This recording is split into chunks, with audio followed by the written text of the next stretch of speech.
মানে শুধু অ্যাকোস্টিক না, sometimes it's more than life.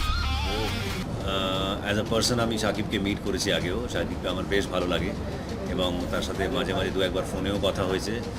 O my god, এবার শাকিব খানের রকস্টার সিনেমার টিজার দেখে পুরাই অবাক ওবার বাংলার জনপ্রিয় অভিনেতা জিৎ। সম্প্রতি সামাজিক যোগাযোগ মাধ্যমে প্রকাশিত হয় শাকিব খানের বহুল প্রতীক্ষিত সিনেমা রকস্টারের টিজারের দ্বিতীয় খণ্ড। এর 2 দিন পরই পিরিতি নামের একটি গানও আপলোড করা হয় সোশ্যাল মিডিয়ায়, আর যেটা দেখে বরাবরই শাকিব খানের ভক্তরা প্রশংসায় ভাসাচ্ছেন। এবার সে টিজার দেখে জিৎ প্রশংসা না করে পারলেন না। তিনি জানায় শাকিবের মতো এমনভাবে কেউ ক্যারেক্টার উপস্থাপন করতে পারে না, সে যে কোনো চরিত্রের হোক না কেন, শাকিব খান তাদের পুরাভাবেই পারফেক্ট।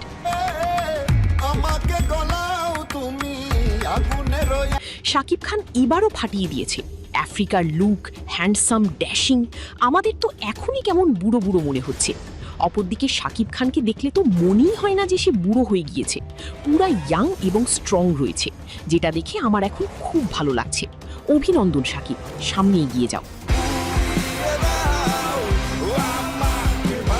তো বন্ধুরা, শাকিব খানকে নিয়ে জিতের এমন মন্তব্য আপনাদের কাছে কেমন লেগেছে? মূল্যবান মতামতটি জানাতে পারেন ভিডিওর কমেন্ট বক্সে।